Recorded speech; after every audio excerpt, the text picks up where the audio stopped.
Good evening, everyone. How are you doing?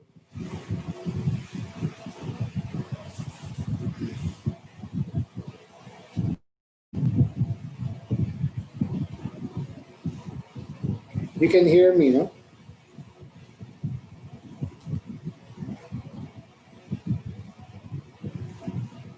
All right, that's good. Good to know. Okay, let's wait for a minute or two.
All right, good evening again, guys. I think it's a small group tonight. No?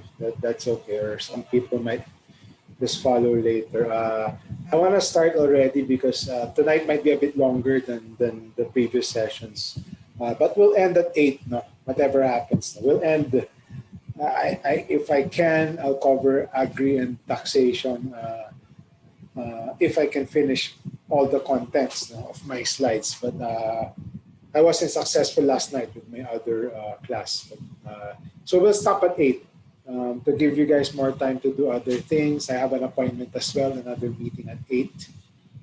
So we'll start now, no? Because it's quite a long, it might be a long session. So again, going back to your suggested pace, hopefully by the end of the week, you'll be able to finish. But this is just a suggested pace, of course. Hopefully you can finish module 4, cover module 5 from October, for last week, no? The week before the finals week. So I promise you module 5 will be very short, unlike module 4. No? So I'll post this, and it's only, I'm only expecting you to finish that in a few days, not even an entire week. To be very short, I'll post this by the morning of October 19th, most likely during the weekend. And we'll have one more session next week. In any case, as you've seen, as you know, I post all my recordings and the decks at the end of each module. So if you can advise your classmates if they're not able to join tonight, they can just watch that after. So I've migrated most of my videos to YouTube. It's better because it's embedded. And apparently Ateneo doesn't have a lot of storage space for Zoom videos. So I had to remove them. All right, I got emails again the past couple of days. Just to reiterate, no, as I discussed weeks ago, assignment 2, where you're expected to critique several bills, no, covering all of the 4 topics in module 4, is different from the final integrated topic. So I discussed that weeks ago. But the groupings are the same. So use this to practice sort of or to have better chemistry among your groups in preparation for the final output, because that will account for 30% or the lion's share of your grade for this. No? So follow the NSTP group assignments. So based on the polls, I did a poll because I don't even remember if it's this class or the other class. One student mentioned that, apparently most of them thought it was too much having an output, a paper as well as a video. No? So based on the polls, you said, and I respect democracy, just paper, no? But students are still expected to provide a commentary on at least one other paper, obviously not your own topic. And now I'm changing the due date. Please let everyone know. No? I might not have time to change this in Canvas. Initially, no, at the start of the SEM, it was October 18, but it was a Sunday, so we changed it to October 19. But now to give you guys more time, because I know, I'm sure by this time you're doing a lot, you're juggling a lot. So the paper is now due 11:59 on October 21. So it gives you 2 additional days to finish that. Of course, feel free to turn that in earlier. And the discussion board will be closed October 31. Again, your online participation, mostly through the discussion boards, account for 20% of your grade. I will not grade each discussion board separately. I will take them as an aggregate score. So if you've been participating fully, you've been posting in the discussion boards, you might just get 100, no, for that 20%. So please make sure that you're active there. So I will give you a chance to I will close all discussion boards on October 31, Halloween, to give you guys more time. If you're still not able at this point, no, to participate in some of the previous discussion boards. So I found it a bit weird. I don't know if you guys thought about it more deeply, no? But if you think about it, if you chose the option where it's a paper and then you guys can present, and actually a few of you actually chose this. No? If you actually chose to produce a paper and then present for 5 minutes, that would be easier on everyone. Because instead of you having to read another 10-page paper produced by your classmates, you would have just listened to 5-minute presentations and then react on that. So I gave you guys a chance, but you still wanted just the paper and then react to a paper. But that's your option. But at least please let me know as soon as possible in case you guys change your mind. And the only reason why I wanted a video or a presentation was it's really good for you, especially you practice now as students. So in your career, no, employers put a premium on those who can communicate well, who can synthesize and present. So I wanted to give you guys practice as well, to practice presenting and synthesizing. But ayaw nyo eh. So that's okay. But just a tip, no, don't shy away from presentation. And I offer that it could be as simple as like simple bullets like this deck, no. Simple bullets doesn't have to be fancy. But in any case, just a tip: don't shy away next time in your other classes from synthesizing and presenting. That's good practice actually for your career eventually, especially for management, for the corporates. Those who want to target corporates. So again, I was surprised. There was another query whether about the final integrated output guidelines. So basically, follow the ones given by your NSTP instructors or formators. I discussed this 2 weeks ago, so I was a bit surprised why I still got queries. Even if I already discussed it. So again, my point is, if you don't attend the synchronous sessions, that's fine. That's not required. Although I post them, I will still hold everyone accountable, no? And responsible for knowing whatever I discuss. So if I announce something and then you missed it, you should find a way to know the latest updates, whether through your BDL, etc., etc. Again, the decks and recordings these are always posted.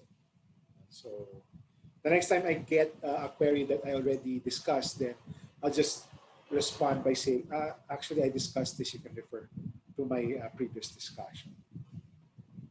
All right. And last thing, no, as you know, I posted the grades for assignment one that accounts for 25% of your grade.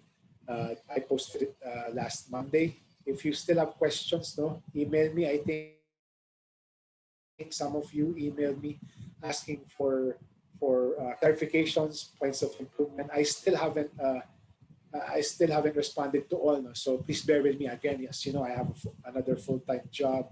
I will try to respond within the week. Basically, some pointers for you to strengthen further your writing. And that might be good for your group assignment, assignment 2. So I'll try to respond within the week. So yeah, again, I'm presenting this scale again. No? So most of you got B plus and B, a few A's, a few C pluses, nothing below C plus. No? Again, for me, no, a B plus or a B, they're not bad, you know. But again, if you really want to boost your grade, I suggest now you do a good job for assignment 2, the group work, as well as the final integrated output, but also the discussion boards. I will be more liberal when it comes to that, no, for your 20%. As long as I see that you're providing thoughtful comments on the discussion boards, that's good enough for me. And you can get 100 easily if you participate fully in all the discussion boards. So that's one tip to boost your grade in case you're worried that you might end up having a lower grade. Okay, and lastly, not sure again if it's this class or the other class. I already discussed this last week. No, yes, module 4 definitely, and module 3 to a certain extent can be quite long. No, but someone still went to my department chair, no, to sort of complain that the modules are long, etc. So I discussed this with him. Thanks for that. No, I mean that's okay. If you think I haven't addressed it fully or discussed it fully, you can go to my department chair. That's your right. No? But he agreed. No, and we discussed that he thought it was reasonable the workload I was giving. So again, I already discussed. Don't be scared of workload. You can share the load. Ideally, you would go through the entire module pages yourself. But if you can't, if you're really pressed for time, you can share the load, divide the readings, and then share summaries with each other. So again, another tip, life tip, if you want, so to speak, don't be scared of workload. You're Athenians, you can read fast. I expect higher standards because I'm an Athenian myself. I know the quality of your quality, the quality of work that you can do, and the speed at which you can read. So especially when you're young, don't be scared of heavy workload. Absorb as much as you can, and that's true for your academic life in college as well as your career, especially early on in your career. Um, Staying up late, trying to absorb as much in your early days in your career, that will do wonders. Just another life tip. Disregard if you feel like disregarding. All right, before I move on to the actual discussion, any other concerns? Feel free, no? I mean, or if you're still shy, you can go through the bidden, no? Through Andre or Gail. No worries. No? And you can still consult with me as well. You know my consultation hours. Okay, I don't see anything on the chat box. I will proceed. All right, so module 4. Again, module 4 is the most complex among all modules, the longest. I would and probably contains probably the most difficult readings. So we'll discuss agriculture as well as public finance and taxation. But we will end, for those coming in late, I'll wait a minute. can't. I don't know why I can't see the chat. Anyway, um, I wanted to paste the link again. But anyway, I'll post the deck later again in Canvas. So I will stop at 8 for those of you who came in late. We'll stop at 8 now. If we don't finish everything today, we'll continue next week. Next week, we'll meet for one last time. I mean, that was a short quarter, no? Only spending 6 weeks with each other. Uh, we'll cover the rest. And definitely the last two topics for Module 4 are much shorter. And I might do some last minute pointers for Module 5. We won't have a chance to do a deep dive in Module 5 anymore. So I'll leave that to I'll leave that for you to learn in Canvas. Okay, so we start with agriculture. No? Again, going back to your other modules, agriculture is one of the major sectors in the economy. So it's agriculture, industry, services. This I lifted from a site called Statista. I like it because they have a lot of off-the-shelf statistics. And if you have other subjects that would require you to pull country data, etc., Statista is a very good resource. So here you see, this was posted in Canvas. You have two charts. The question is agriculture. Why are we even discussing agriculture? Diba, sina Rosto, they said it's sort of a backward, you know. It could be considered backward. But why is it really important? So on the left-hand side, you see agriculture, for context, no? Our GDP, again, GDPs are pie, no? And you want the pie to keep bigger. And the pie can be thought of as having three major slices, no? Agriculture, industry, services. So right now, you see it's on a declining trend. The contribution of agriculture, this amounts to a total of 100. No? So the total share of agriculture to the entire pie, it's like a sliver in a sense, is roughly 10% or a little less than 10%. So you're saying, it's small pala. No, but even though it's small, to put it into context, GDP right now, the nominal amount, actual amount of economic output or income that the country produces is roughly 16.5 trillion pesos. So if it's almost 10%, we're talking about almost 1.6 trillion pesos. So that's still something, no? Even though it's declining, it's still a significant part of our economy. So it's still important, that's one. The second point here is, in terms of employment, even though it contributes only a sliver, let's say 10%, just to round it up, to make things easier. The share of employment, think of this entire bar as total employment, and you have 50% of 40 million, roughly, ang ating employment. So 40 million Filipinos employed. Half of it are workers in the services sector. But you see, no? Agriculture accounts for less than 10% GDP, pero it actually accounts for almost 1 out of 4. So 1 out of 4 workers rely on agriculture. So that's significant. So it's roughly 10 million people, diba, relying on agriculture. Kasi if there are 40 million workers, give or take, simplify things, then there are roughly 10 million workers dependent on agriculture. So it's important. There's a lot of Filipinos rely on it for their livelihood, and it contributes at least more than 1 trillion pesos to the economy. And going back to all the modules, in terms of when you talk about poverty, poverty really is a rural phenomenon. Most of the poor, and this is true for not just for the Philippines, but in many developing countries as well.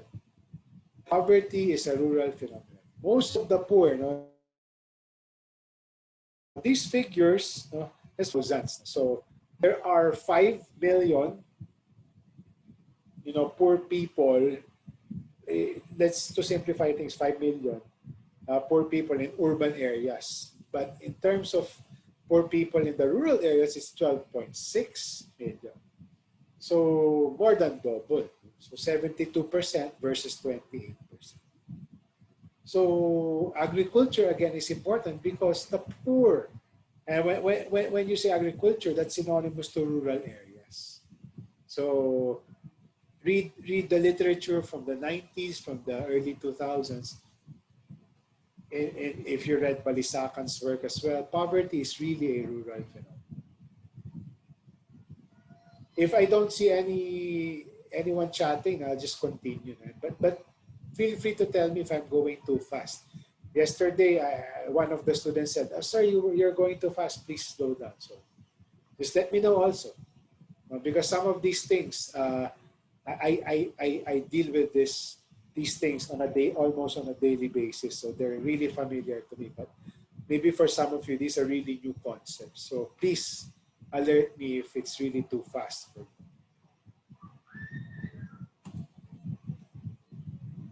And another good thing about agriculture now, why focus on agriculture? Aside from historically, it has been producing some at least 10% of economic output, and many workers rely on it. During the pandemic, it's really agriculture that is turning out to be a bright spot. Don't look at this chart first. No? I want you to remember Dr. Shel Habito's talk during the UPLB, UP Los Baños Forum, no? Which was posted in Canvas. That was a Facebook Live session last August or September, I don't remember. So GDP figures, no, they're reported every quarter. No? Did it grow? Did the pie grow bigger? You want it to grow bigger, or did it shrink? In quarter two, the pie, actually our total economic output actually shrunk by 16.7%. That's relative to the same period as last year. So it shrunk. No? That's not good because you want wealth, you want income to keep growing, not shrink, diba? Of course, that's not the be-all and end-all, but it's still, as I mentioned in one of the modules, no? It's an insufficient but a necessary condition. You need to keep growing the pie. So what happened was, even though the entire economy shrunk, agriculture actually grew by 1.6%. Diba, three sectors, agri, industry, services.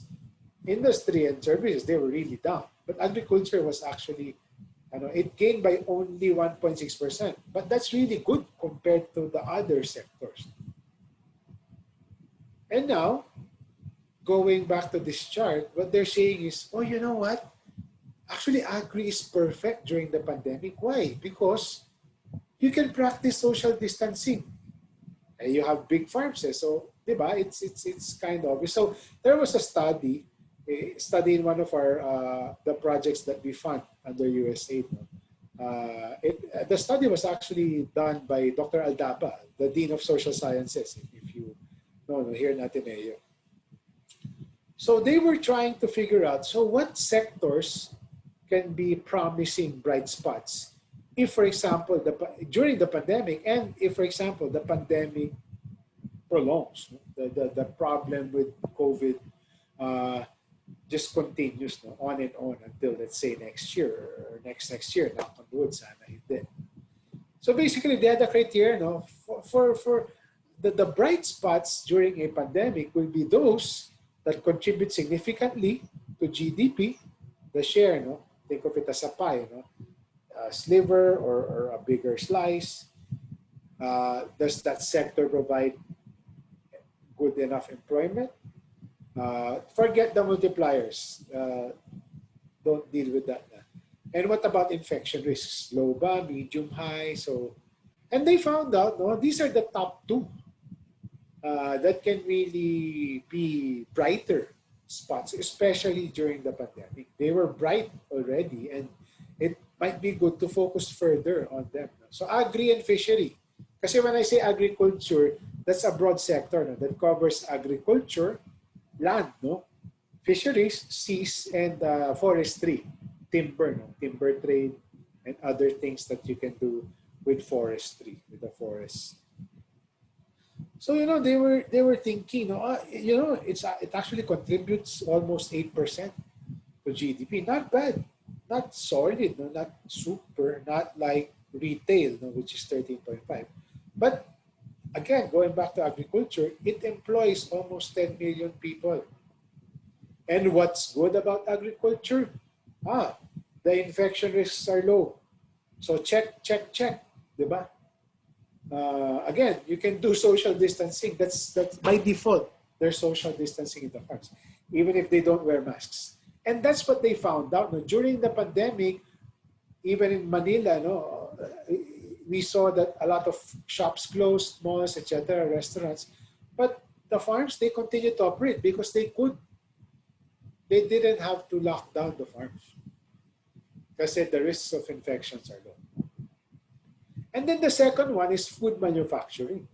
So again, almost 8%, still more than 1 million people employed. And then ito medyo medium, no? Because it depends, no? If it's a factory, it's not, the social distancing can be done, no? But it's not by default, unlike a farm. So there's medium. So it's check, check, and check, but with caution. Kasi medium yung infection, especially if it's a factory. But obviously, if it's food manufacturing, by the way, no, ito mga industry sectors, kasi again, there's three, agri-industry, manufacturing. These are the subsectors. No? These are more specific sectors. So again, the question is food manufacturing. Now I ask you, where does the food come from? And it comes from agriculture and fisheries as well, di ba? It's kind of obvious, right? You can't have food without agriculture and fisheries. That's a no-brainer. So their findings corroborate the point that agri really is the bright spot because these two things rely on agriculture. This one is directly related to agriculture because it's that sector, but this one directly hinges on agriculture. And then many other things rely on agriculture, restaurants, so even supermarkets, they rely on agriculture. So the 15% here is actually conservative estimate. Agriculture actually can provide more contribution to GDP because it also affects other subsectors. So agriculture is proving to be the bright spot now. That's why it's good to focus on agriculture, especially now.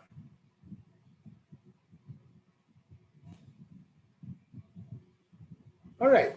So you in the sort of in the beginning of the agriculture chapter in Canvas, I provided a link to the PDP, no, the Philippine Development Plan. So I assigned just the first few pages.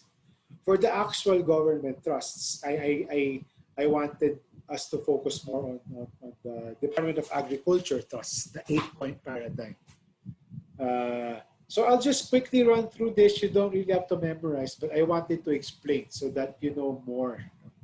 But I'm more, not to warn you, but you can read more in the PDP, but, so I'll go through this very fast. So these are the issues faced by either the farmers, the micro level, no? Groups of farmers, cooperatives, or the sector itself as a whole. So one is low access to credit and insurance. A lot of banks, they're risk averse. Of course, if you're a bank, if you're not sure about whether the clientele can pay you back, you'll be a bit worried. You'll be a bit scared. So that happens a lot in agriculture, especially in agrarian reform, as you may have read and as we will discuss later.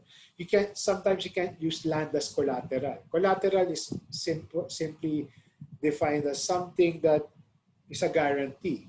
If you default on your loan, the bank or whoever you got the loan from will take that collateral, whether it's your tractor, whether it's your house, whether it's your land. They will take that if you can't pay that back. So in many cases, farmers don't have the right collateral, so they can't get loans. And even insurance in the Philippines, this is not health insurance, by the way, that's crop insurance. In the Philippines, we have such a thing. No? It works the same way as health insurance. No? So the government has what it calls Philippine Crop Insurance Corporation. So this is perfect for farmers, especially in the, let's say, mga Tacloban, Leyte, they always get hammered with storms. No? So when there's a calamity, let's say a strong typhoon, and then your crops get hammered, no? Then you can't sell them. They don't grow, no, you can't harvest them anymore. The government will pay you a certain amount. But the problem is not just a small percentage of farmers are actually enrolled in insurance.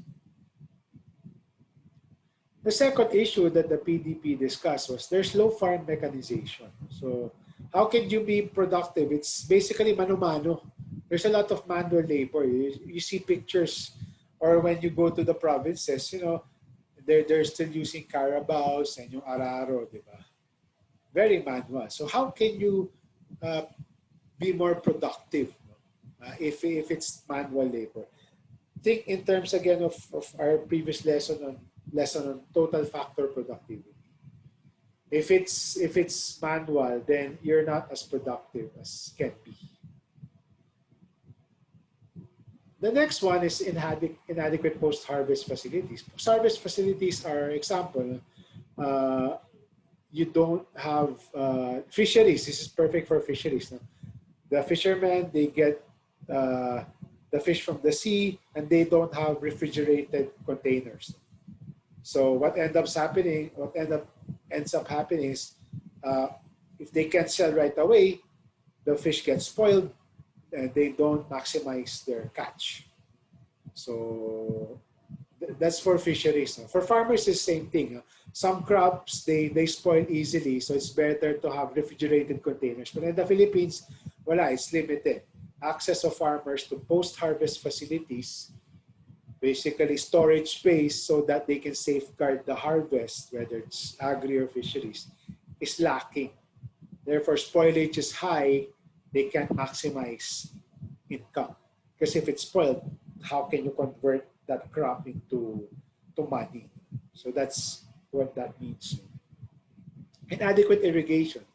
And some crops are water intensive, so especially rice, for example. So there's still inadequate irrigation in the countryside. These two go hand in hand. No? There are good research and development centers. For example, in Los Baños, they have excellent research centers for rice and other crops, but it's limited. You go to other regions, especially Mindanao, Visayas, they don't have a lot of research and development centers which can provide the modern know-how for good planting techniques, modern technologies that farmers can adopt. And that goes hand in hand here. No? Even if you had the best R&D, research and development centers, if the knowledge they produce, the technology that they find, they discover, is not cascaded down to the farmers or the fishermen, then useless, diba? Because who benefits from it? When you talk about extension services, these are either local governments or state universities and colleges, especially in the provinces. Kasi in the Philippines, it's up to the local government. Think of San Remigio or Sagaday or Calamba.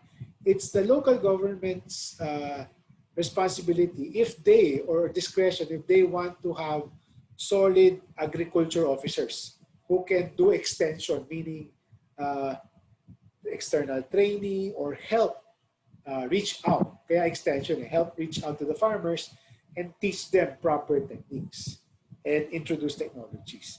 But it's mixed, no? Some LGUs, they have agri officers pero tamad, or they might be lazy. Same thing with state universities. A lot of state universities in the provinces and colleges have agri courses, agri institutes, but sometimes they just do mostly research, but they don't really reach out. So extension services are synonymous to reaching out to the farmers and fisherfolk to provide the latest technology. So that again affects productivity. If you don't have the latest technology, or di ba uso ngayon, if you're following agriculture, yung climate resilient crops. If they don't have access to that, edi wala. They won't take advantage. They don't know that you can actually do those things. So it doesn't get cascaded down to the farms. Agrarian reform issues, there are a lot of issues. We will discuss that later. No? And the last issue is aging farmers and fisherfolk. The average age is 55 or older yata in the Philippines. And that's true around the world. No? Because, again, farming and fishing, as you saw in Canvas, they're synonymous with poverty.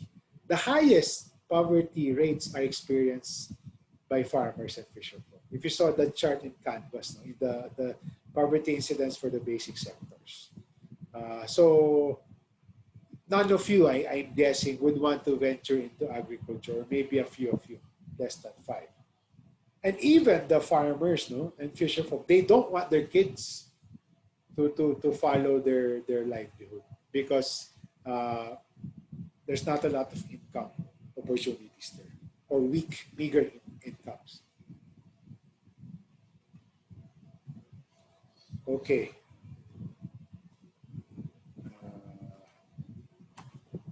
All right. Okay.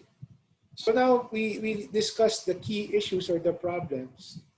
What is government's plan? So it was his Secretary Dar, one of my favorite, personally, one of my favorite cabinet secretaries. The Duterte administration, in my opinion, it's a mixed bag. Some cabinet secretaries are really bad, but some are good, like Dr. Dar. Dr. Dar is really he knows his stuff. No? He headed an Asia-wide Center for Agriculture right before he was appointed as Secretary of Agriculture, and he has a PhD in horticulture, in agriculture. So he knows his stuff. So he has what he calls an 8 paradigms to level up agriculture. And I'll discuss these things again quickly. And there's a video for that. Just a 5-minute video in Canvas, which you can refer back to. I like that they did that because it helps laymanize to make concepts accessible to ordinary people, not agriculturists or not development professionals and students. So again, modernization, that's number 1. If you want to increase output, modernization is key. Less mano-mano, less manual labor, less carabaos, but more tractors, etc. Second, industrialization of agriculture is key. And we will cover this when we talk about value chains. Instead of agriculture being just agriculture lang, crop production, fishing, you convert your crops to the extent possible and you process it into something else. And then by doing that, you earn more money. So instead of agriculture, you evolve agriculture into a modern industry where there's manufacturing. You transform it into higher value goods, which can translate to better incomes for the farmers and the fishermen. The third, promotion of exports. That's good, no? As you probably saw in the value chain page in Canvas, one of the important things to remember in agriculture is it's not necessarily, you don't have to focus on the production side only. You have to focus also on what they call the markets. Kanino ka bebenta? Because even if you have the best product out there, but no one wants to buy it, then lugi ka. You'll just suffer losses. So exports, that's another source of demand. No? source of buyers, set of buyers. So, and the good thing with, if you're very export oriented, then it means that your standards, your standards, your food standards, agriculture standards are at a higher level because you can export already. Mataas yung standards, safety standards, quality standards when you need to export because countries won't accept it if it doesn't have it doesn't meet certain standards. So exports is really good as a target. This one we'll discuss this later on when we discuss agriculture as requiring scale. Infrastructure development should also be critical. Here, it's all about connectivity, not internet connectivity, but physical connectivity. If you have farms, you're doing a lot, but the roads are not paved, for example, wala na. I mean, bulok na yung crops mo before it reaches the market. So it's connectivity. You have to connect the farms or the ports to the roads, to the markets, to the factories, etc. So infrastructure is critical. And that would include the post-harvest facilities that I discussed earlier. So that goes hand in hand with infrastructure. This is self-explanatory, higher budget. If you saw the draft, it's still a draft, 2021 budget, they apparently have proposed lower budgets for agriculture than previous years. So Dr. Dar was actually requesting that they have a higher budget, which I support as well. 7, legislation also bills, laws, like Agri-Agra law or amendments to it, for example. So other policies that would really strengthen agriculture. And a roadmap. Kasi you have the PDP, but that's very broad. No? When you say a roadmap, it's like a plan. No? Because for the agriculture sector, it's not only Department of Agriculture that is relevant. You have other agencies as well, Department of Science and Technology, Trade and Industry, that are relevant. So what Dr. Dar is saying, it's important to have a roadmap, no? one plan that everyone, all of them follow. So for example, kayo, no, most of you are members of student organizations. Let's say AMA, Ateneo Marketing Association, Management Association. For example, all of your officers have different roadmaps, different plans. And then sabog, di ba? You don't know what you'll do. So it's better to have one plan, one roadmap that everyone follows. So that's what that means. All right, at this point, I want to hear from you guys based on what you've learned so far. One of the important debates or topics in agriculture is food security versus self-sufficiency. So the question is always, do we aim for this, food security, or do we aim for this? Number one, what's the difference? And why is the difference important? So at this point, I want to ask you guys, if someone or one or two of you can unmute yourselves, and tell me and tell your classmates what you've learned. What's the difference between food security and self-sufficiency? Sige nga.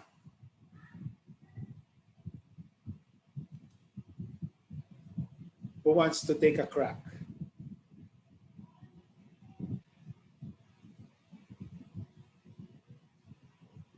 There's 22 of you. Just one. Ayan, Jerry. I can try. Go ahead. I think Sige, go. I think yung food security is like it's like your comfort. Parang it's like a sense of comfort knowing that you have accessible and sufficient amount of food available to you in a sense, and like you don't have to worry about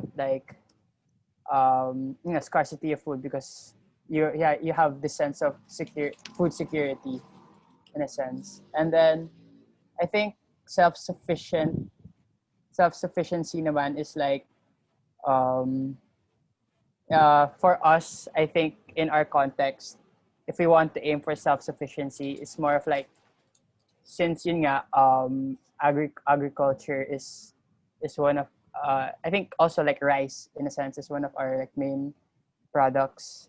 If we want to aim for self-sufficiency, it's like we're trying to reach a state now uh we don't have to get rice or get crops from any other external bodies, like any other countries, if I'm not mistaken. So like we don't have to import rice anymore, in a sense, if we want to reach self-sufficiency as a country. Okay, that's perfect. Thanks, Jericho. Then I'll ask someone else naman. Oh, so given that definition, what should we aim for? Someone else naman. What should we aim for?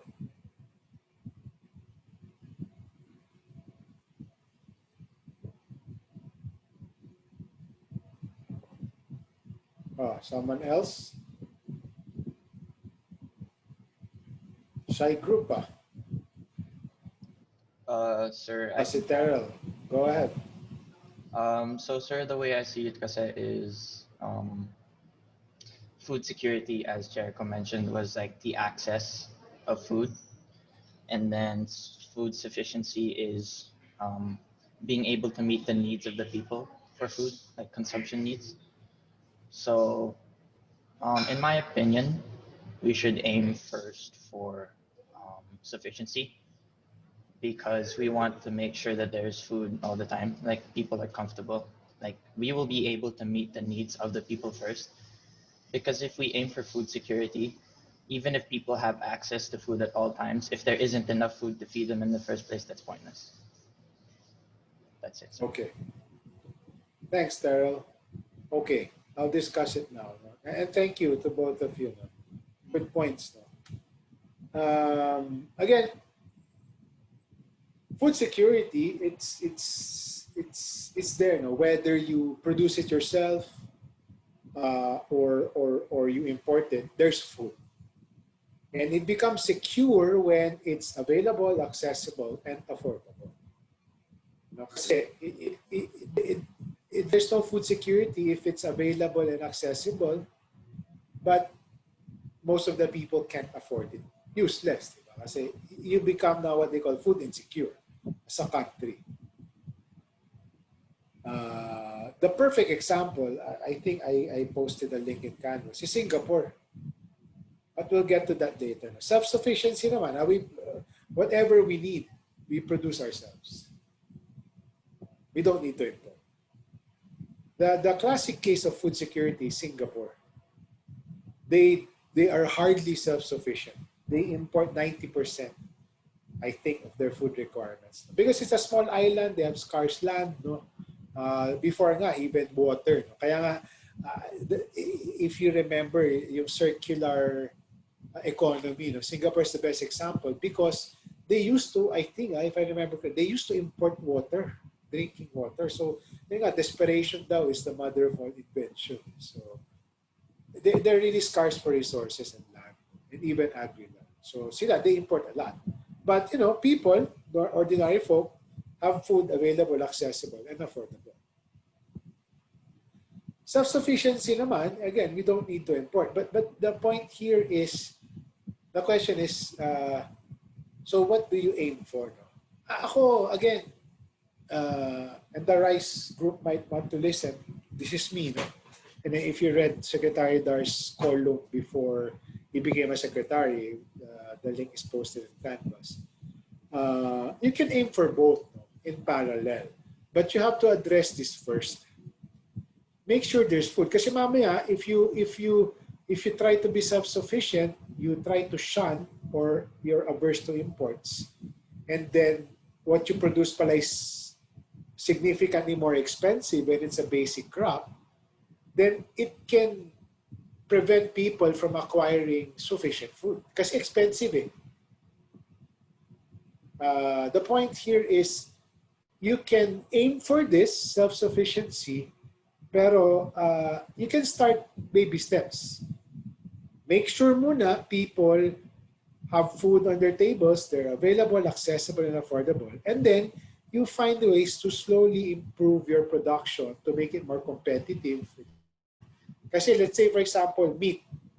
No? Kunyari, pork lang. Kunyari lang. But we're okay with pork. Kunyari lang, pork. I don't want to go into rice kasi I might inadvertently help the rice tarification law group. But for example, pork. Kunyari, a kilo of pork that's produced locally is, sabihin mo lang, let's say, example lang, 500 pesos per kilo. Example lang. It's much lower than that. And then when, the imports from China, safe import from China, it's 100 per kilo. Tapos may tax pa yun in imports, it becomes 200. Oh, then for the common folk, if the government says, oh, we're not importing anymore, you have to buy 500 pesos worth of pork for a kilo, 500 pesos pala for a kilo of pork,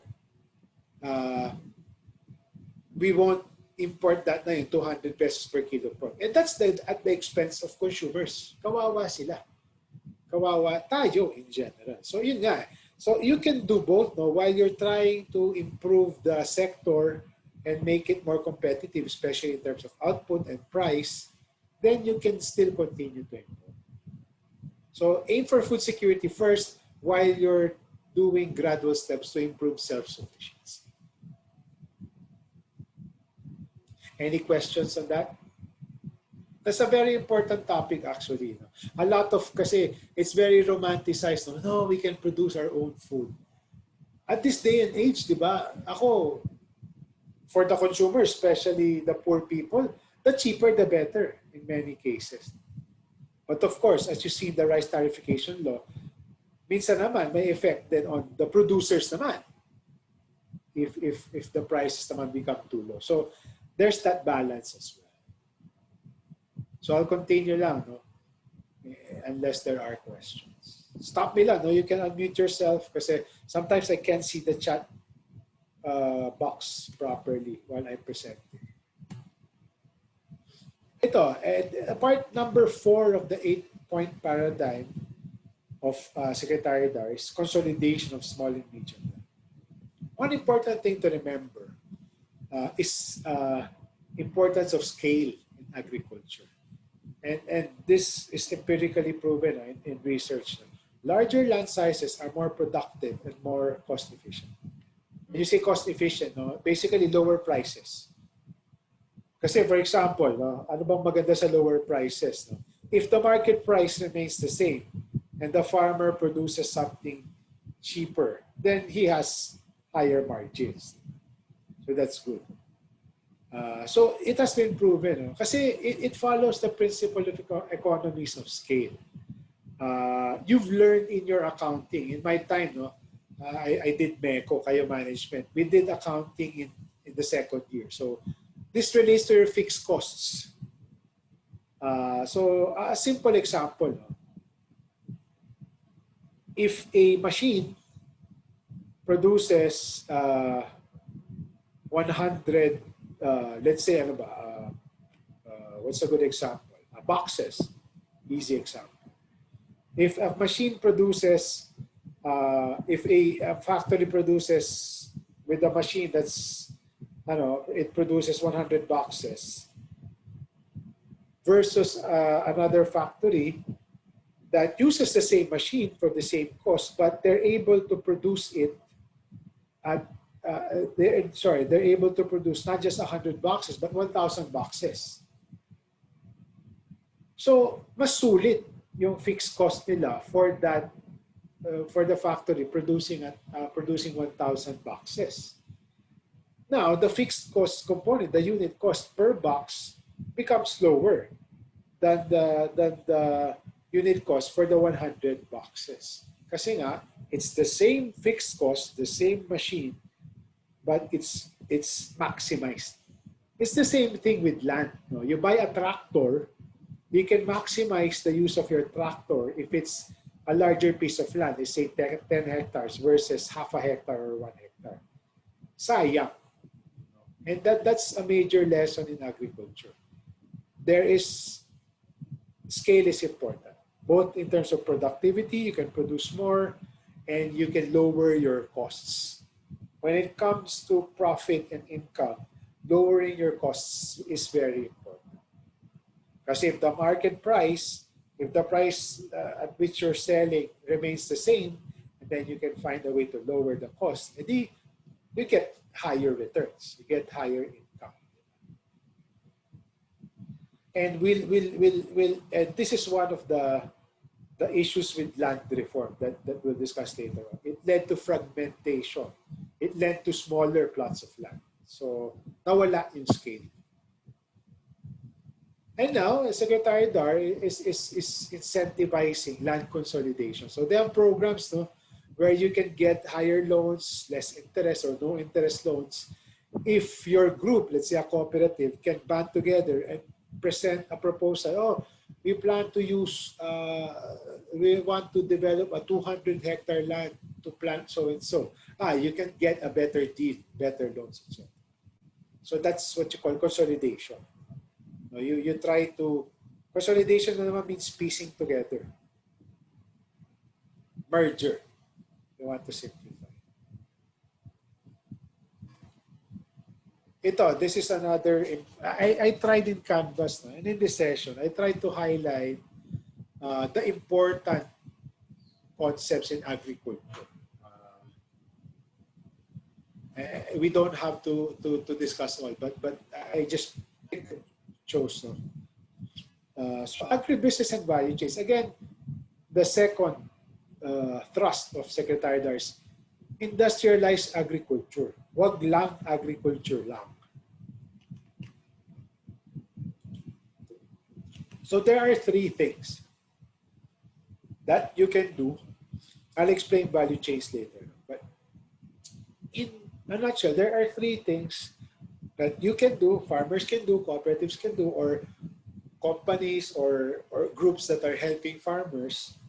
There are three things they can do to have higher incomes and make the sector more productive. Income is key, di ba? There's a lot of poverty. If you can raise the incomes acquired by the farmers, so much better, much better. So three ways. You shift to high value crops. Instead of crops that are sold cheaply in the market, you go for higher value crops. There's a list, no? There's a list of like 20 yata. So there's spices, for example, garlic, onion, and then you go into coffee, cacao, premium coffee, no, not Robusta, but there are yung Arabica, for example, if you're into coffee, no, there's premium coffee. So you shift to that, no? Instead of planting crops that fetch cheaper prices, go for the ones that fetch higher prices. The second is participate in value chains. What is the concept of value chain? Value, ang importante dito, this was conceptualized actually by Michael Porter. I don't know if you've managed to hear Michael Porter already. He's a management guru. He teaches at the Harvard Business School, one of the thought leaders in the corporate world. So what is value chain? Basically, it's basically adding value at each step of the chain. And value can be translated into additional price or additional cost component, which can be translated to additional income. So here is a simple chain. Forget about this one. Wag na yan. Let's start with the farmers. Diba kasi we are concerned about the farmers. Value chain is you start with something, let's say a crop. And at each stage, it's converted into something else. So coffee, let's say, for example, coffee. It's the easiest. I love coffee. So, for example, the farmer, and if you saw in the Canvas page, there's there's a longer, more complex web, a value chain for coffee. Ito, simplified na lang. So the farmers, they plant coffee. So they plant coffee and then they sell it to traders, and the traders then sell it to companies that process it. Like Starbucks, for example. No? Starbucks naman, what do they do with the raw coffee? They roast it. Sabi nga nila, no, in the world, no, it really boils down to the roasting technology. It's not really the beans per se, but it's the manner by which the companies roast it. So the farmers plant, sell it to the traders, then sells it to, they sort of do some processing, no? They dry it, turn it into what they call green beans, then that, once it's converted to that, they sell it to Starbucks or Coffee Bean and Tea Leaf, and they roast it. So it's converted into something else. And then it's sold to their, let's say Starbucks sells it to their own chain or to other people or to restaurants. The beans they sell to other restaurants. The restaurants create coffee drinks out of it. So again, the crop is transformed once again into another product, which is a coffee drink. Americano, espresso, flat white, mocha, whatever, mocha frap. And then it's sold to consumers. So that's the basic concept of value chains. At each step, the ones receiving the product transforms it into something else, and because of that, it adds value. It adds more. It's a higher price now, and then at each stage of the value chain, that keeps happening. So you keep adding, transforming, and the price of that coffee, yun nga, or even cacao. Cacao ito from Oxfam. No? It's an Oxfam chart. From a very cheap bean, it becomes higher value when it becomes a Starbucks bean, and then when it's sold as a Starbucks drink. There's data there. So ang sinasabi nila is, it's basically the higher you are in the value chain, the more money you earn, the higher the returns are. And that's why it's important. The concept of value chains are important. Ito, look at this. This is for cacao, but it's the same thing. No? It's the same analogy as the coffee one. Farmers, this is the total price of a chocolate bar.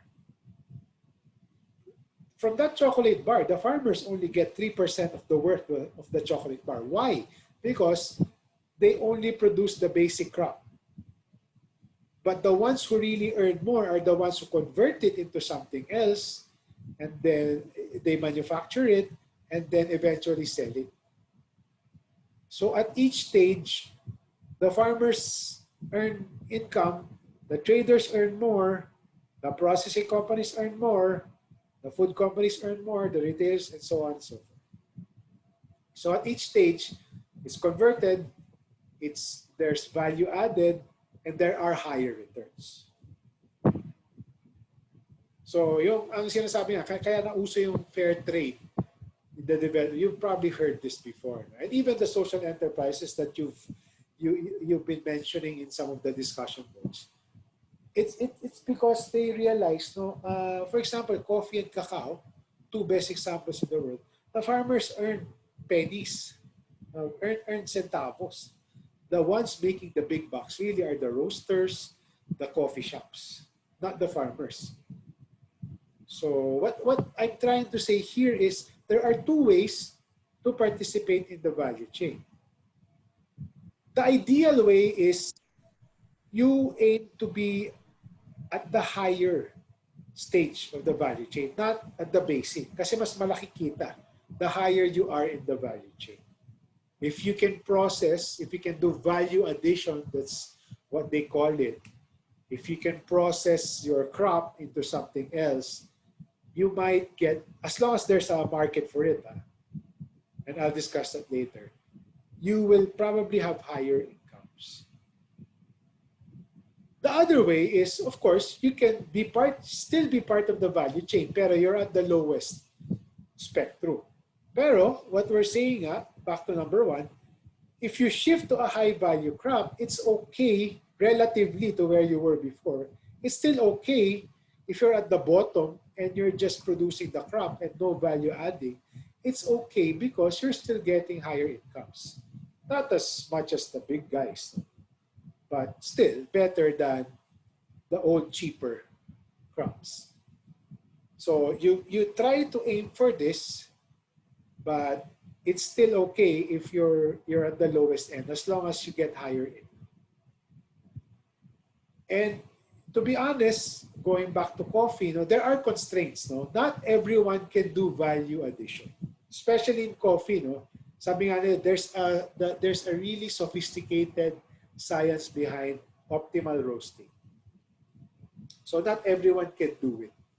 So also know your constraints. You can't just say, no, I want to enter into value addition. Sige nga. But if you can't move up higher, know your constraints.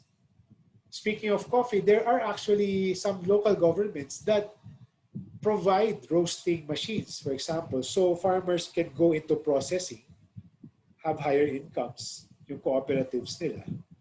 So that's one way, local government or private sector groups can step in and partner with the farmers or teach the farmers how proper methods so they can move up the chain.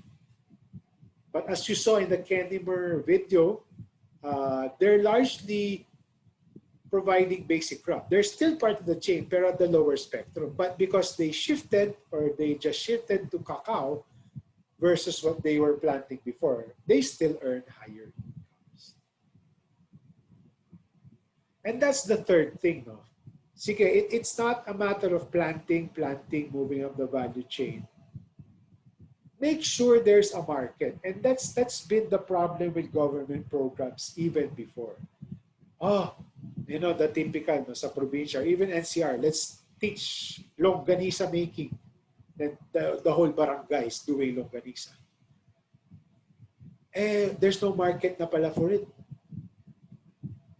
Not everyone wants to buy longganisa. What ends up happening? People start losing money. So make sure first, and this is the role for people helping the farmers.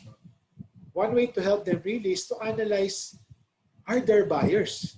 Who's going to buy? Especially if you're converting your crop into something else, let's say chips or VCO, for example, virgin coconut oil.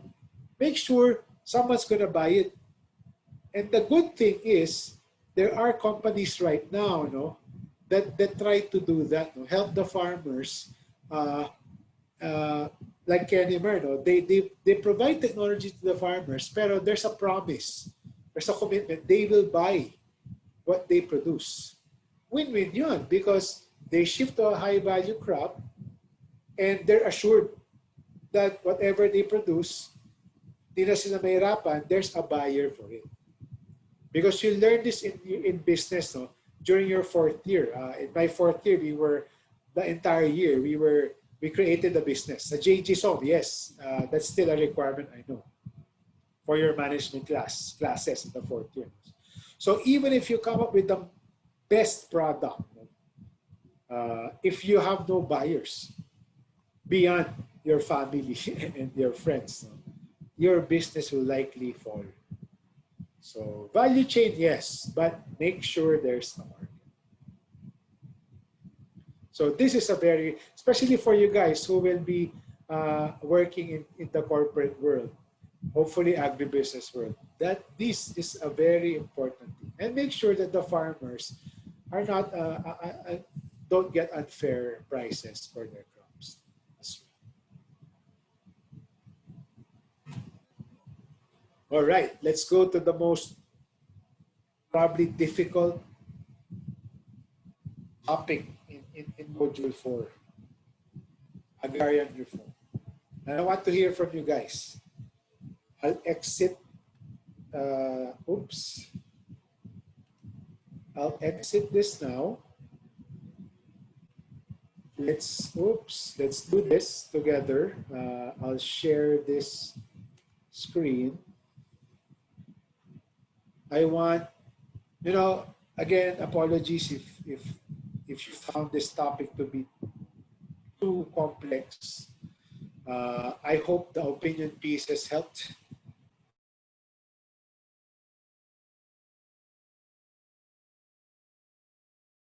The Fabella piece was a bit difficult.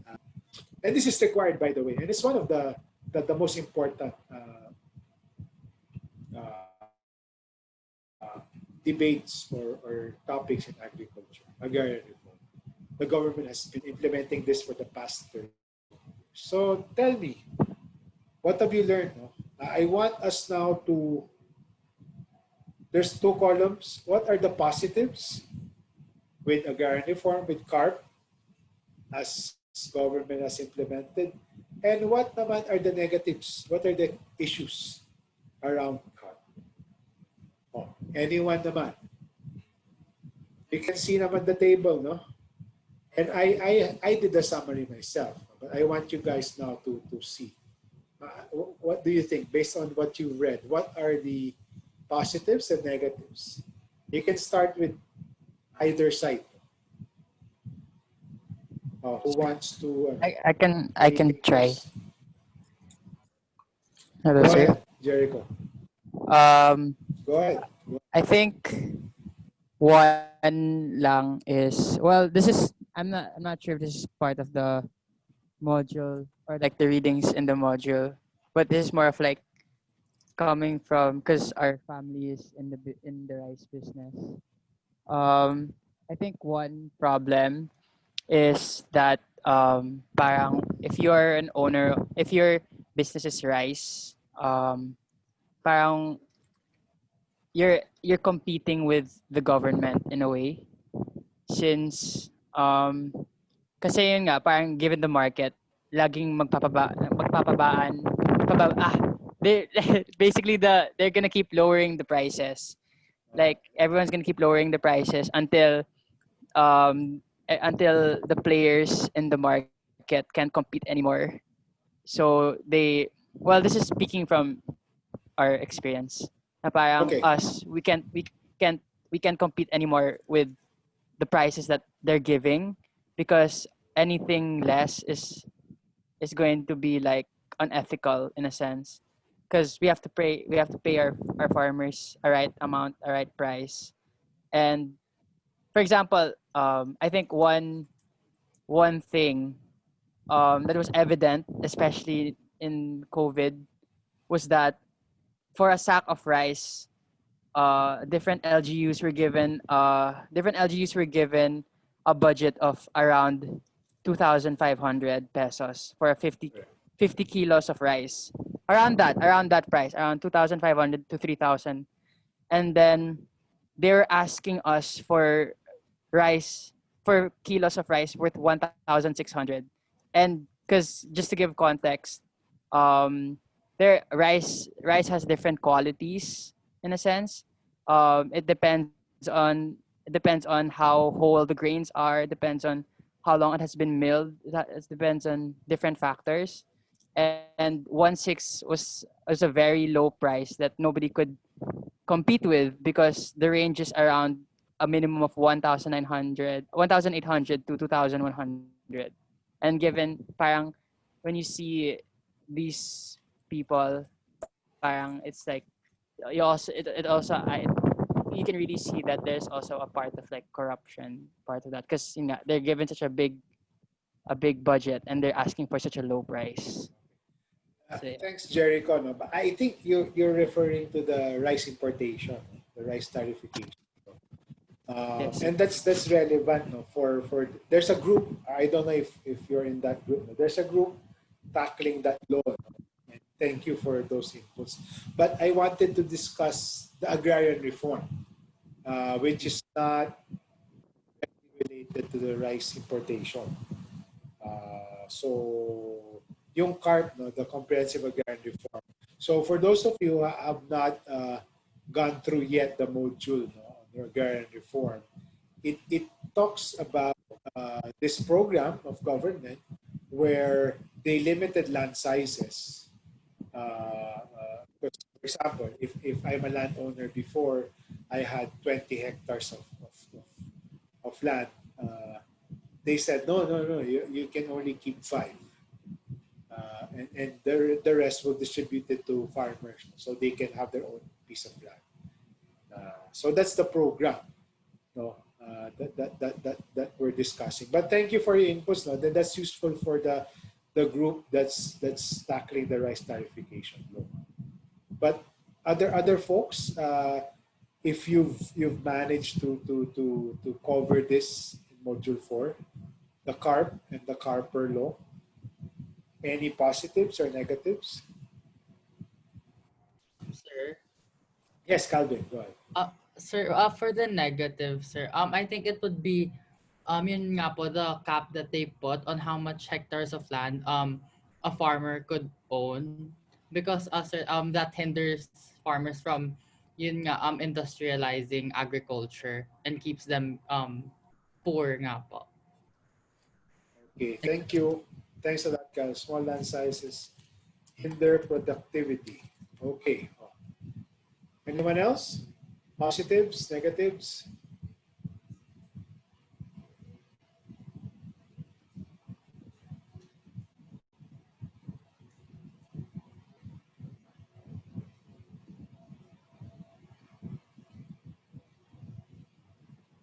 No one has gone through that module yet. You're scared of agrarian reform.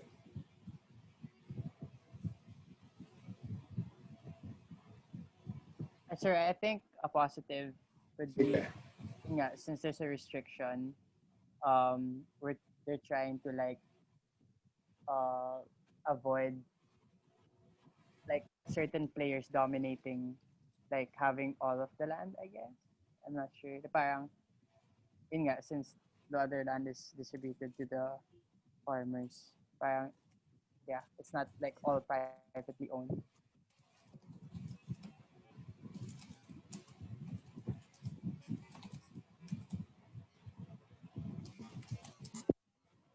All right. So I think you guys are a shy group, or maybe most of you have not reached this part yet, or don't want to reach this part in module 4. Anyway, uh, to summarize, no, let me go back to presenting. Oops, should have done Shift F5. Okay. Uh, so positives, no? So again, the carb, for if you haven't reached that part yet, basically, again, it's a program where they limited land sizes, no? Yung mga haciendas, no? It's the intent is good. Conceptually, it's good, no? So that the farmers can have their own land, no? That they can till. They're no longer tenants, but they can own the land that they till, no? They can do something.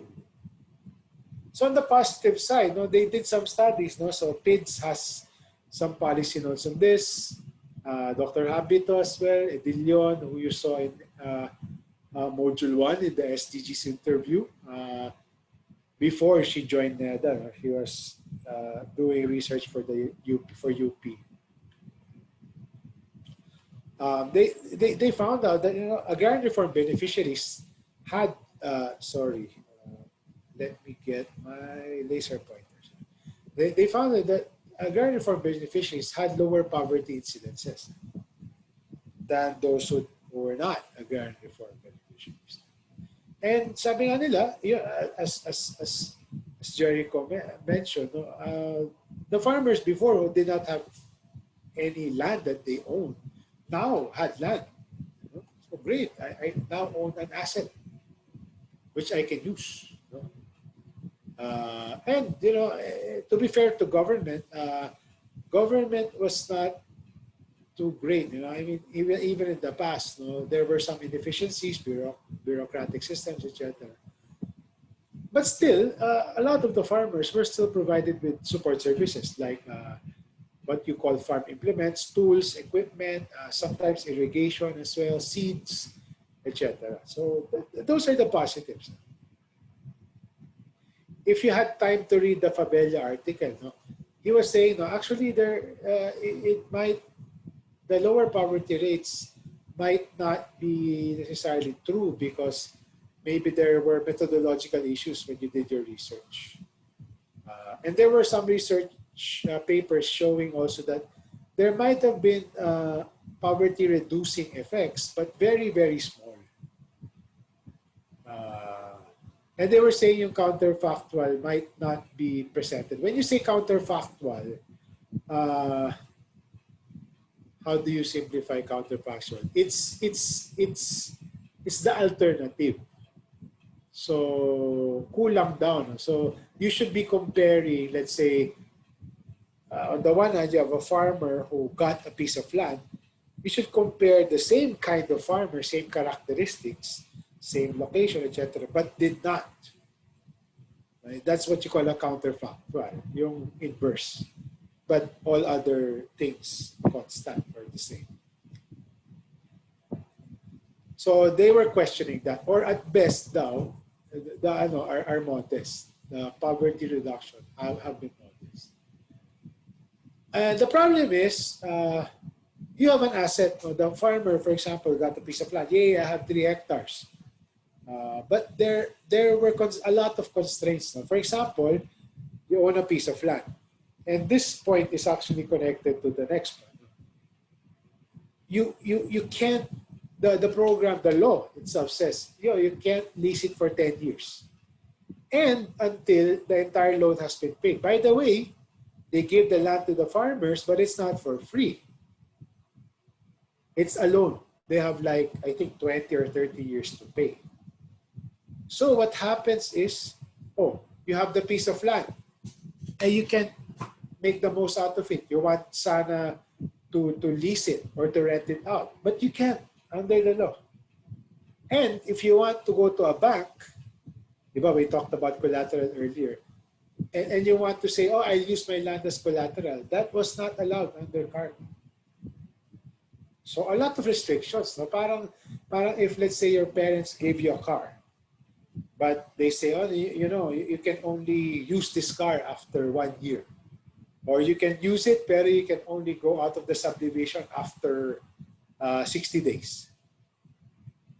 Or until you finish your 3rd year. Diba? Bitin eh. You get something, but you can't fully use it. And it's forced entrepreneurship. No? Some farmers, they only need a small piece of land for their food. But the rest, what if they're not anyone can be entrepreneurs, by the way. Diba? You know this. You should know this by now.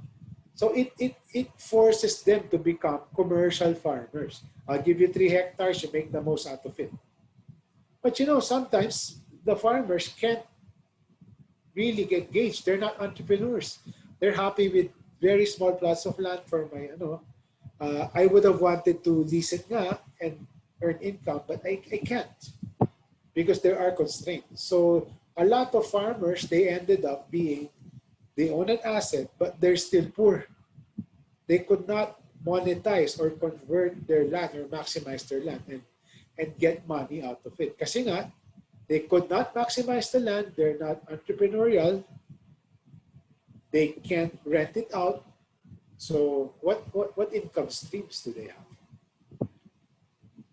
And it also led to indebtedness because, again, it's not, of course, it's that the loans are spread over 30 years or so, but it's still debt. So some farmers, they're very poor. They could not afford.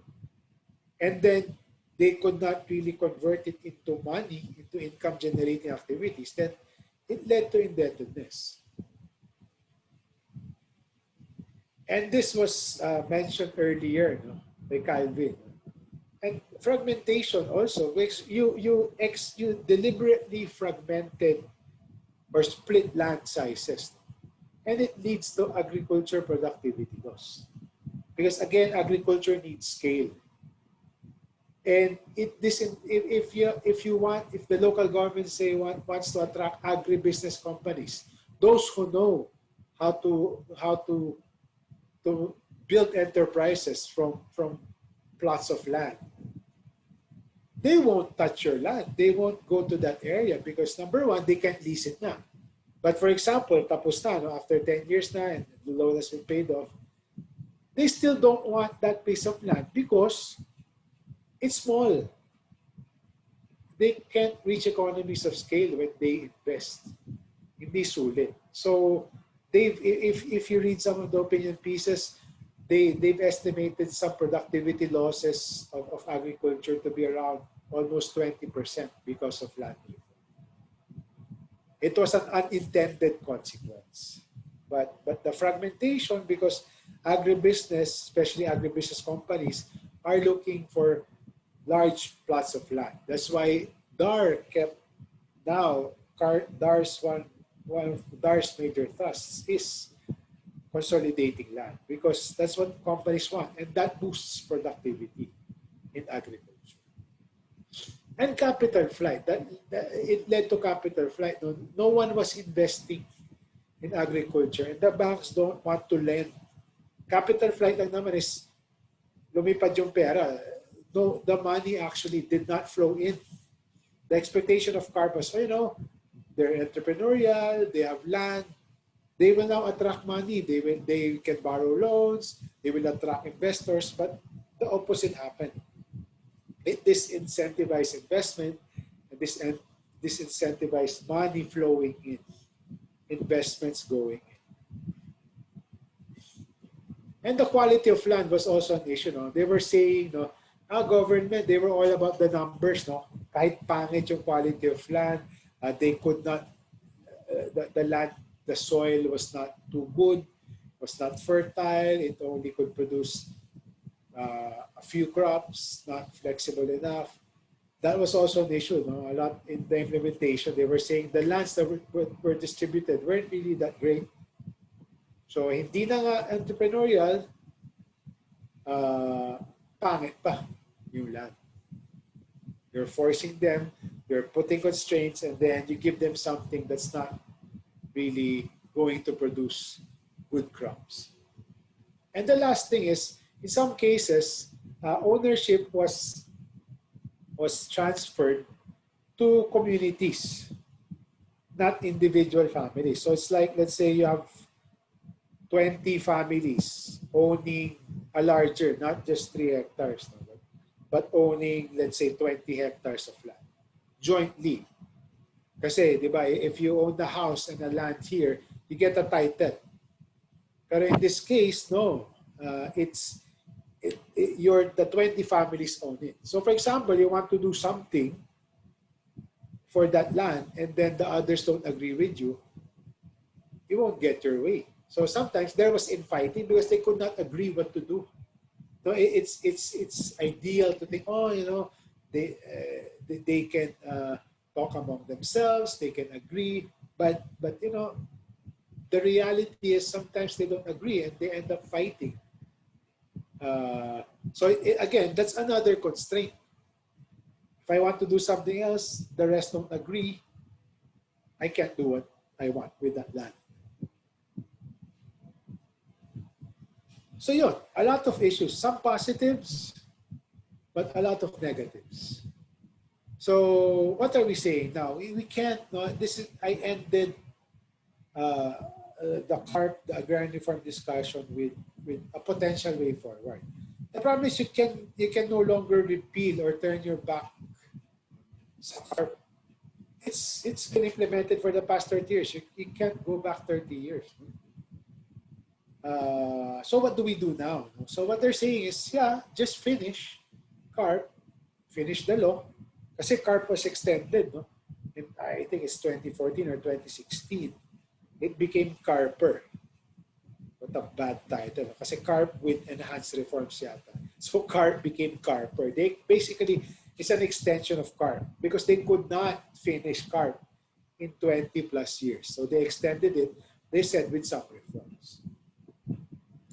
So what now? What is a good way forward? And this is something this is my own take based on the readings that I've had based on my work. This is not something that's a consensus among people like me, like people working in development. So this is only my take based on all the literature I've read. So what is a good way forward for me and for many others? And from the perspective mostly of agribusiness, because you want uh, a productive sector and to benefit the farmers. Iwasan na yung landed poor. So debt condonation. Why? It gives owner maximum flex. So basically, when you say debt condonation, no more debt. So what will be removed? So ito. So the constraint on, let's say, you can still keep this, no? Kasi baka mamaya, they give the land and then after you get the title, ibenta mo agad. Then that's not the point of land reform. So you can still keep this constraint 10 years, but no longer this constraint. You don't have to pay it off anymore. So after 10 years or even 5 years, pwede pa nga i-lower to. You can now use it as you please. You will give the farmer more flexibility. If the farmer feels that he can't be an entrepreneur, he'll be better off to lease it to some other enterprising company or individual. Better, he can get income from leasing it, di ba? After all, what we're after is increasing the incomes of the farmers. Not necessarily through planting, could be through planting and or other things. So you remove that. If you've been watching the news, the second version of the Bayanihan to Heal Us One Act, kasi during the pandemic, during this pandemic, they provided a stimulus package called Bayanihan 1. The second bill, which was enacted into law last month yata, included this, pero partial, no? Not completely doing it. So some of the thought leaders are saying, kulang, no? You should really just do a wholesale debt condonation. Kasi why is that?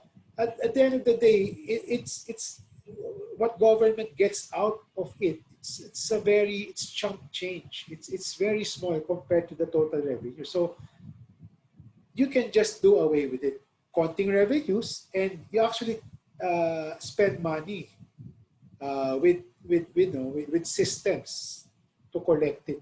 You need people to collect. You need banks to collect. So sayang lang. You can just do away with it. And another thing is, for those who are stuck with communities, kasi nga, you can be an agrarian reform beneficiary, my family owning one land, or the community, 20 families, for example, owning a bigger piece of land. There's also this new initiative supported by the World Bank. There's a project called SPLIT, stands for something. They're now trying to parcelize the land. No? So, for example, that's 20 families owning 20 hectares. So they will now try to demarcate and give each family in that agrarian reform community their own piece of land, individual titles. Again, that's maximum flexibility. So for example, they do away with that. You have your own parcel now. Then it really gives you the maximum flexibility of what you want to do with your land. So that's a way forward for me. It seems a reasonable way forward. Diba? Kasi the worst you can do is to force the poor farmer to be entrepreneurial, to engage in commercial scale agriculture. If he is not entrepreneurial minded, if he doesn't have the right capacity, if the farmer would want to do something else with the land, give the farmer that added flexibility. That's the point of this way forward.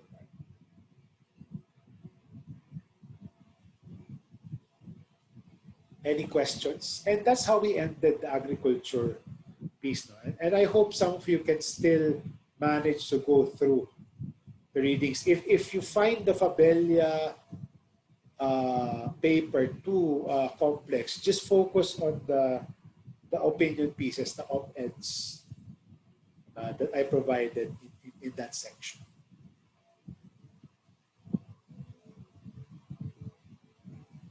No questions?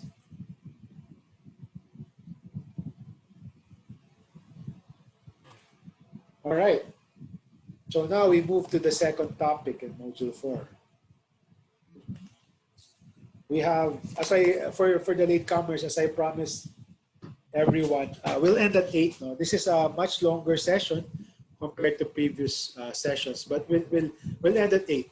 And whatever we don't cover now, before 8 o'clock, we'll cover next week.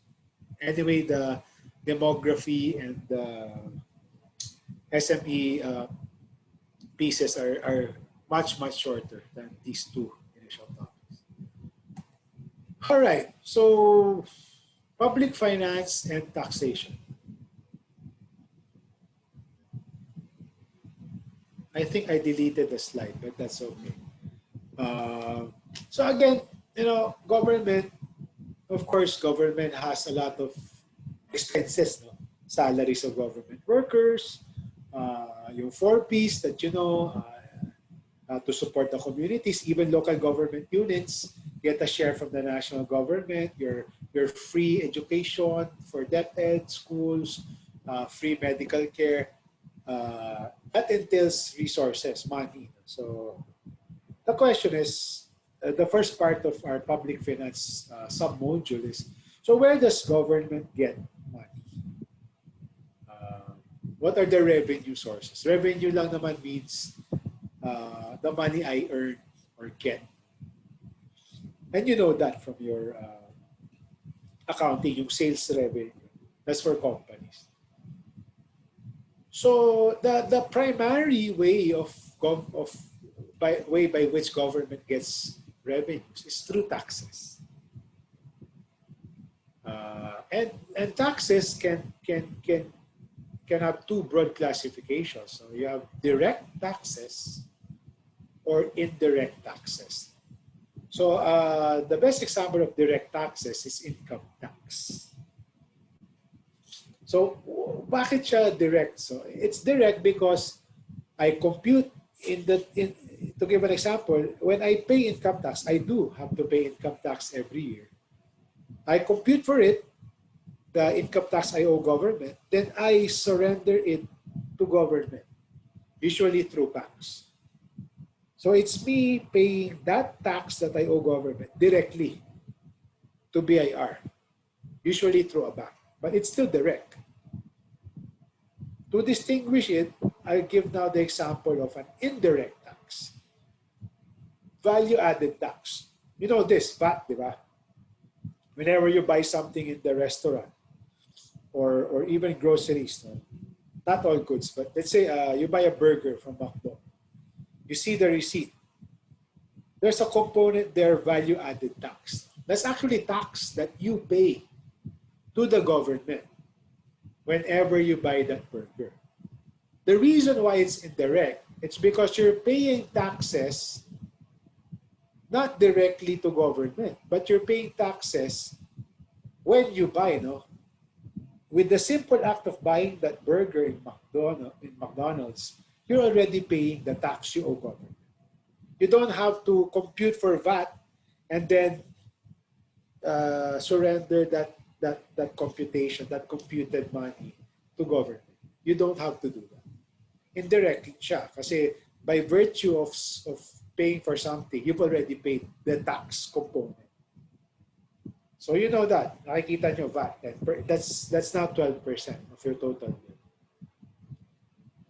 And what they're saying is, this is actually easier for government to collect kasi it's automatic, no? Rather than this one, the people still have to compute and then surrender. Ito kasi, automatic. And this, I'll discuss quickly lang, no? You don't really have to memorize this. What are the principles of a tax system or a regime? Number one is, this is the same as true. This is really the most important thing for taxes, no? Theoretical justice. The tax rates that you have should be based on capacity to pay. What does that mean? So, for example, if you're poorer, dapat you pay less tax or you don't pay any tax. If you're richer, then you pay a higher tax. And that's true for most countries. No? If you saw in Canvas the tax table, no? Here in the Philippines, if you're earning 250,000 and below for the year, then you're not obliged to pay any taxes. And they have brackets for that. No? If you're earning 500, between 500 and 1 million, blah, blah, blah, you pay higher. So the more income you get, the higher you pay. The most extreme example I saw is in France. No? Some time ago, I'm not sure if this was actually enacted into law. They actually proposed to tax the richest groups or richest income classes in France, 75%.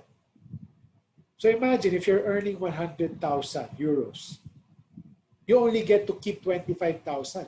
The 75,000 goes to the government. So parang, diba? The next is fiscal adequacy. Whenever you hear the word fiscal, it's synonymous to either government taxes or revenues or government spending. That's fiscal, taxes or spending, earning or spending, government. Adequate meaning the tax rates that you have will give you sufficient income for your spending. So they do the computations. So you have economists churning numbers. Oh, this is the tax rate that you need so that you'll get the kind of money, the amount of money that you will need for government to continue spending for services, etc. And the last is administrative feasibility. The tax regime or the tax administration. When you say administration, administrative, it's how they administer or get taxes. No? And dito tayo, it's BIR, really Bureau of Internal Revenue, that administers tax collection. So what they're saying is don't give people a hard time. You're getting their money na lang, and then they end up having a hard time surrendering their money. Diba? There were horror stories before in BR. Now it's much better. It's much easier. And me, I just paid income tax a few months ago. I paid online. I filed my paperwork online. I paid online. It's much easier now. Before hindi. It's like government doesn't want to take your money because they make it hard for you. So it should not be burdensome. It should be clear, the process and the computations. No? And I would add one more thing. No? The tax agency should be credible enough so that people are scared of them. Dito hindi. Sometimes people, they avoid paying taxes even if they should. Because they're thinking, oh no, BIR will not catch me anyway. Lulusot na lang ako. But in many countries, especially developed countries, in the US, the counterpart agency is called the IRS, the Internal Revenue System. People are scared. It's like even if the process is not that easy, they will still comply because they're scared that IRS will come knocking on their door, they'll pay huge penalties, or they will go to jail. Dito hindi. Parang hindi. BIR will never catch me. So I'd rather just not pay taxes. So that's something important to know. Ito, we don't really have to discuss this, no? Yung Laffer curve. It's in Canvas, no? Basically, what this was saying, no? Governments have to be careful how they set their tax rates. It's a simple concept, easier said than implemented. So the concept is simple enough. No? You're not supposed to have high tax rates. So for example, ngayon, the average tax rates that people pay is around 20% in the Philippines. So what they're saying is you can't put tax rates very low or very high. On the extreme, no, if you tax people 100%, you won't get anything. Why? Because people will stop working. Eh, you'll get 100% of what I earned, then I'd rather not work.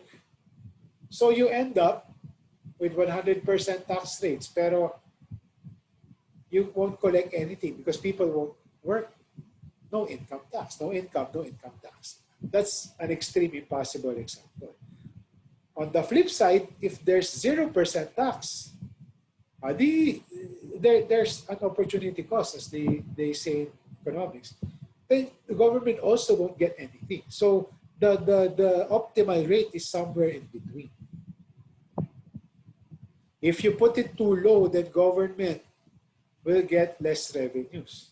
Put it too high, it's also counterproductive because people will start avoiding working or avoid paying taxes, especially if the tax agencies are not credible.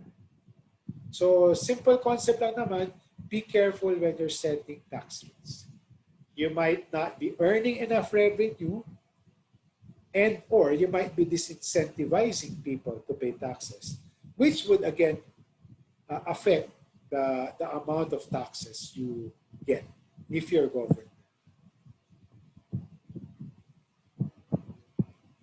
That's called the Laffer curve. And, you know, there's an interview with Arthur Laffer actually in Canvas, the man himself. The legend has it that he actually wrote this in a piece of napkin during a business dinner, 5 minutes. Another revenue source for government is what we call user fees. The way to differentiate this is the taxes, no, VAT, as well as the income tax that I pay. All of us who pay income tax or VAT, that goes to a common pot, the treasury. It's not for a specific purpose. Government then decides what to do with that pot of money. User fees naman, I pay something for a specific item to get or to purchase a good or a service. So a good example is toll. No? Whenever I want to use the toll road, NLEX or SLEX highway, I will pay toll. If I don't pass through there, then I won't need to pay it. But if I need to use it, I will pay a user fee. If I commute, I don't drive, I don't have to pay for a driver's license. But if I need a driver's license, I will pay for it. So it's paying government a user fee if it's for a specific purpose. So it's permits, licenses, etc. It's a specific benefit. Kasi income tax or other taxes, it goes to a common pool, not specific. The spending part is not specific.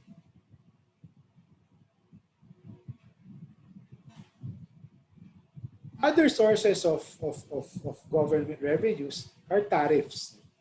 Tariffs are just taxes, but they're called tariffs if they are taxes on imports. So for example, the device you're using right now, to listen to me, the company that imported the computer or the phone or the tablet that you're using had to pay the Bureau of Customs tariffs on that device. So a part of the total price that you actually paid included taxes that the company imported, the taxes they paid, the tariffs they paid to the Bureau of Customs. So yun yung tariffs. All imported items, some are actually duty-free. When you say duty-free, by the way, no tariffs. That's tariff-free. So you're familiar with the term duty-free. Basically what that means, walang taxes, walang tariffs. There are certain goods that are like that or under certain conditions. But most imported products that you consume, the company that imported them pays tariffs. So the rice that's imported for the rice tarification law group, the traders, the importers, had to pay tariffs. So, and actually tariffs are actually a significant source of government revenues. So BOC is here. No? So that income taxes and other taxes that BIR collects is here. So last year they collected more than 2 billion pesos. The total revenues was almost 3 billion. But if you see customs, which collects tariffs, 628, ito pala 2 trillion pala. Customs naman, more than half a trillion. Ito, 628 billion pesos. So, nothing to sneeze at. So, it's still a significant contribution to the economy. For other revenue sources, there are other sources. In government, there are some government entities that are what we call state-owned corporations. The generic term across the world is state-owned corporations. In the Philippines, we call them GOCCs, which stand for government-owned and controlled corporations. Basically, the way to distinguish them from other agencies like DepEd, NEDA, is these corporations, kaya nga sila corporations, they're created by government to make money. So this is just a sample list. There's dozens of GOCCs. They make money. So kasama na rin GOCCs and other financial institutions. In terms of banks, if you're interested, there's DBP, Development Bank of the Philippines, and Land Bank. Land Bank is a GOCC. And all these other entities. So they earn revenue, they get money, they earn income, they earn profit. They actually remit, not all, no, but most of the profit that they earn. Kasi some of the profit, just like in any business, they flow it back to capital expenditure, etc., etc. Pero most of the profits that they get, they remit it to that common pot. Diba? So in 2019, they actually remitted 69 billion. So still something. Sayang pa din. That's still a lot of money. So that's another revenue source.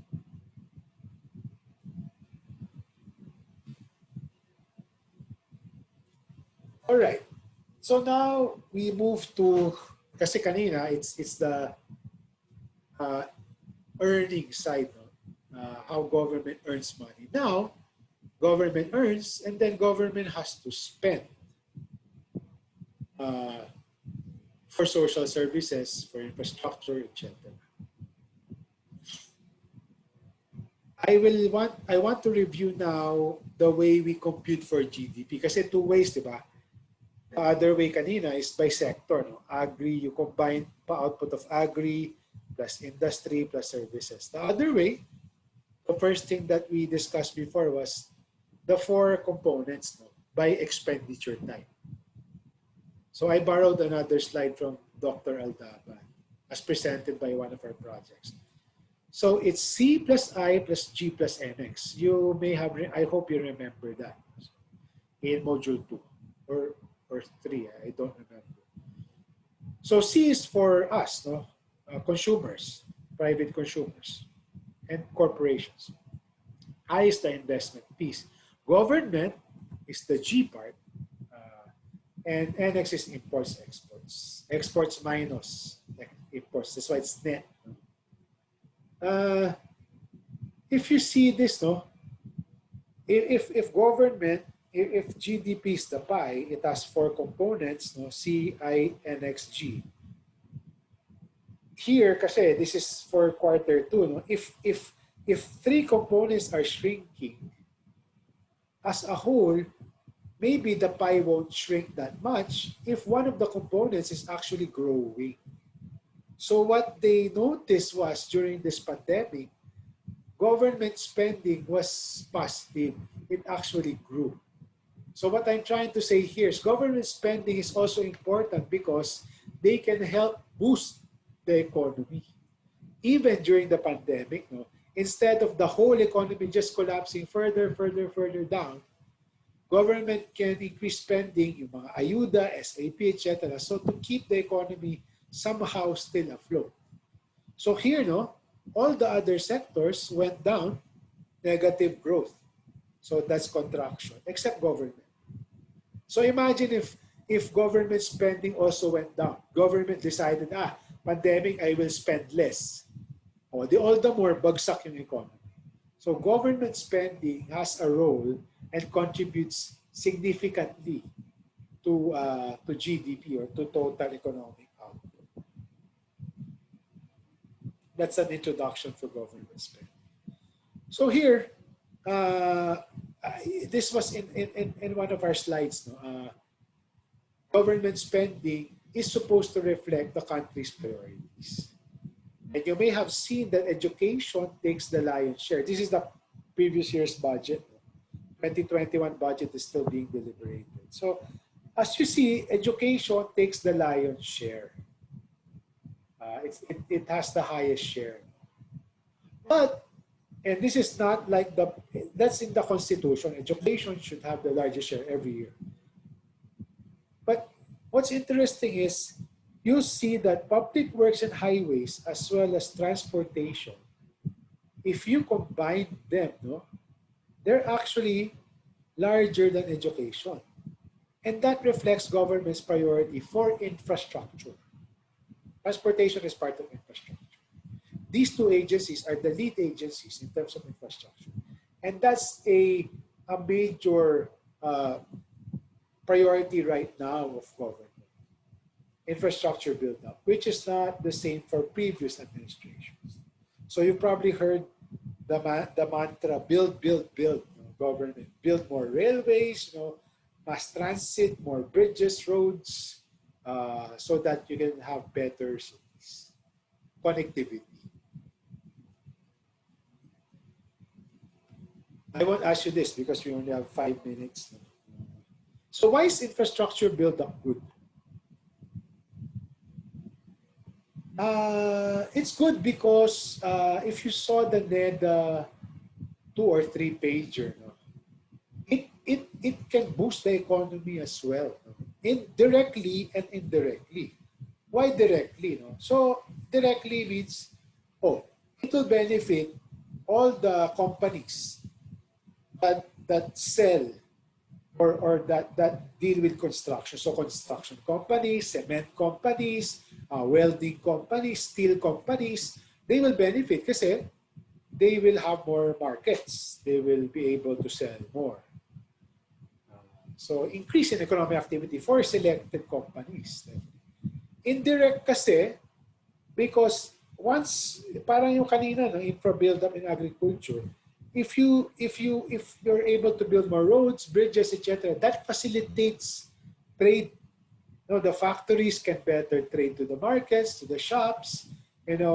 People, the employees can go to work faster, better. So there's a lot of movement that facilitates business, commerce. Connectivity kasi. People, companies can buy, sell easier, and it lowers the costs as well. And they estimated that it can provide an additional 1.3 trillion to GDP by 2020. Additional. So ngayon, it's 16 point something trillion. Imagine, plus another almost 10%. And again, jobs. Same with the economic activity. Workers, the companies who are engaged in construction-related activities will, because they're expanding, they need more workers. More construction happening, they need more workers. So directly, there will be jobs. Indirectly naman, because if you facilitate trade, because you're able to connect more roads, bridges with factories, they will expand and they will hire more workers. So they were also estimating there's extra 1.8 million jobs by 2020.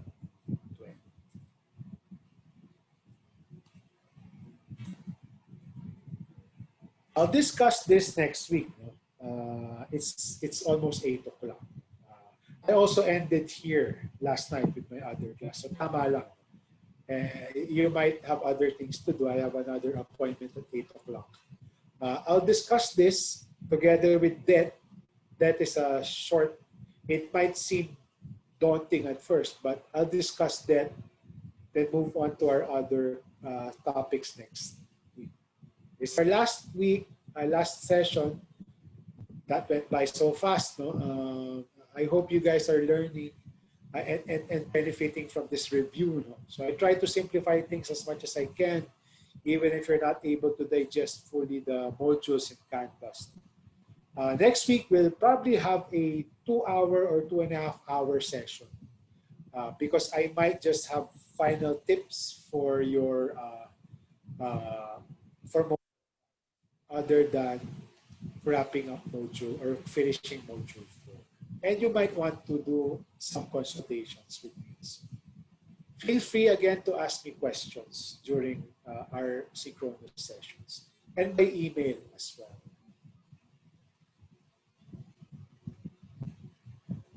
All right, so I have to go as well. You guys may need to do something else.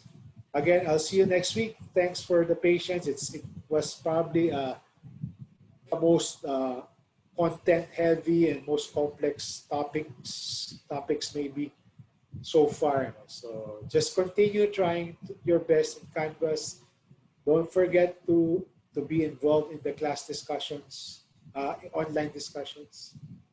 So again, maraming salamat. Thank you guys. Have a good evening. Enjoy the rest of the evening.